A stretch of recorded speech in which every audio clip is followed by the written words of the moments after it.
The two kings William Butler Yeats King Eochaid came at sundown to a wood westward of Tara. Hurrying to his queen he had outridden his war-wasted men that with impounded cattle trod the mire. And where beech trees had mixed a pale the green light with the ground Davies blue, he saw a stag whiter than curds, its eyes the tint of the sea. Because it stood upon his path and seemed more hands in height than any stag in the world, he sat with tightened rein and loosened mouth upon his trembling horse, then drove the spur. But the stag stooped and ran at him, and passed, rending the horse's flank. King Eochaid reeled and drew his sword to hold its leveled point against the stag. When horn and steel were met, the horn resounded as though it had been silver, a sweet, miraculous, terrifying sound. Horn locked and sword, they tugged and struggled there as though a stag and unicorn were met in Africa on Mountain of the Moon, until at last the double horns, drawn backward, butted below the single and so pierced the entrails of the horse. Dropping his sword, King Eochaid seized the horns in his strong hands and stared into the sea-green eye, and so hither and thither to and fro they trod till all the place was beaten into mire. The strong thigh and the agile thigh were met, the hands that gathered up the might of the world, and hoof and horn that had sucked in their speed amid the elaborate wilderness of the air. Through bush they plunged and over ivied root, and where the stone struck fire, while in the leaves a squirrel whinnied and a bird screamed out. But when at last he forced those sinewy flanks against a beech bole, he threw down the beast and knelt above it with drawn knife. On the instant it vanished like a shadow, and a cry so mournful that it seemed the cry of one who had lost some unimaginable treasure wandered between the blue and green leaf and climbed into the air, crumbling away, till all had seemed a shadow or a vision but for the trodden mire, the pool of blood, the disemboweled horse.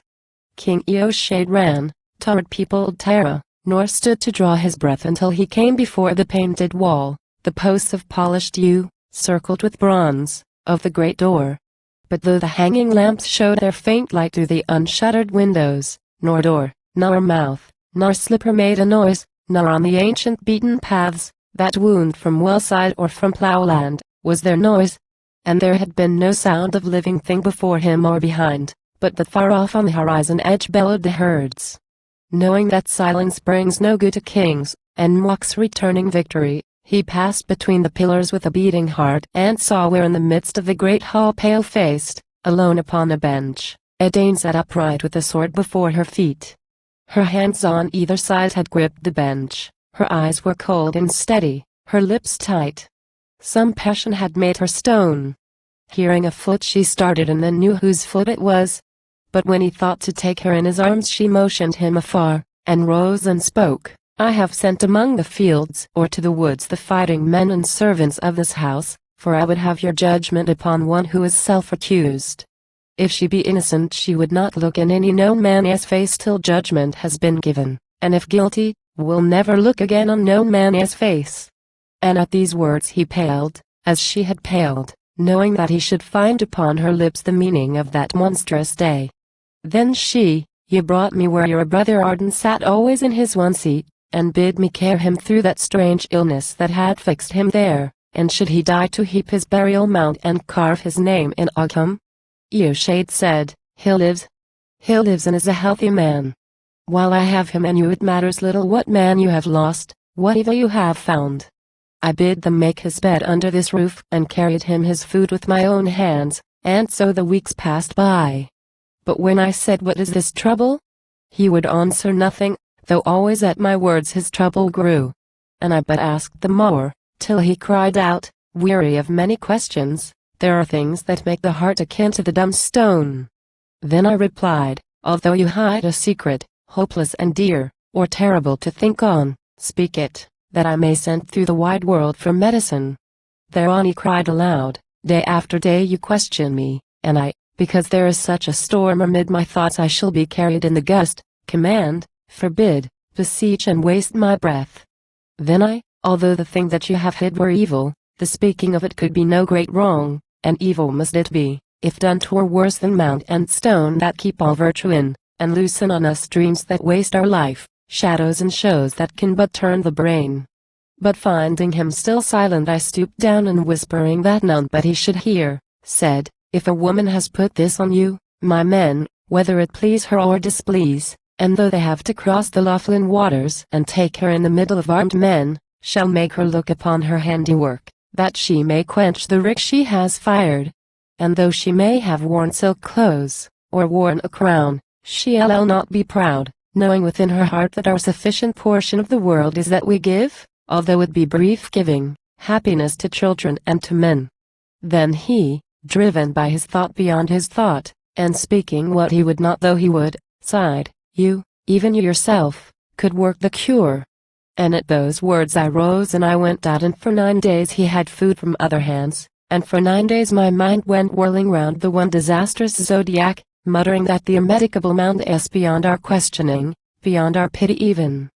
But when 9 days had gone I stood again before his chair, and bending down my head told him, that when Orion rose, and all the women of his household were asleep, to go, for hope would give his limbs the power, to an old empty woodman's house that is hidden close to a clump of beech trees in the wood westward of Tara, there to await a friend that could, as he had told her, work his cure and would be no harsh friend. When night had deepened, I groped my way through boughs, and over roots, till oak and hazel ceased and beech began, and found the house, a sputtering torch within, and stretched out sleeping on a pile of skins ardent, and though I called to him and tried to shake him out of sleep, I could not rouse him. I waited till the night was on the turn, then fearing that some laborer, on his way to plow or pasture land, might see me there, went out. Among the ivy-covered rocks, as on the blue light of a sword, a man who had unnatural majesty, and eyes like the eyes of some great kite scouring the woods, stood on my path. Trembling from head to foot I gazed at him like grouse upon a kite.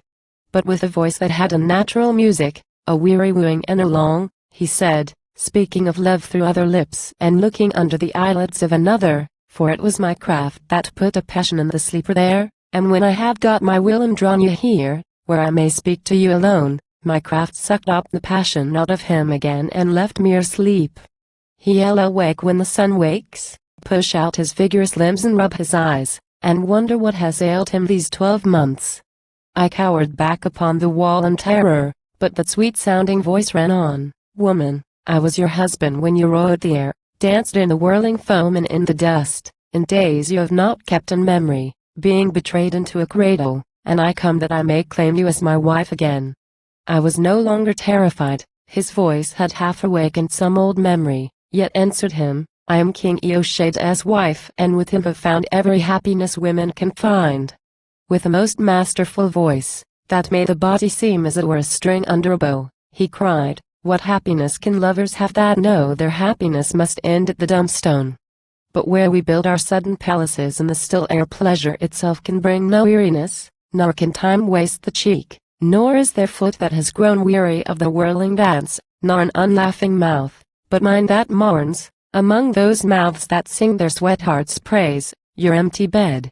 "How should I love," I answered, "were it not that when the dawn has lit my bed and shown my husband sleeping there, I have sighed, your strength and nobleness will pass away? Or how should love be worth its pains were it not that when he has fallen asleep within my arms, being wearied out, I love in man the child? What can they know of love that do not know she builds her nest upon a narrow ledge above a windy precipice?" Then he, seeing that when you come to the deathbed you must return, whether you would or no, this human life blotted from memory, why must I live some 30, 40 years, alone with all this useless happiness?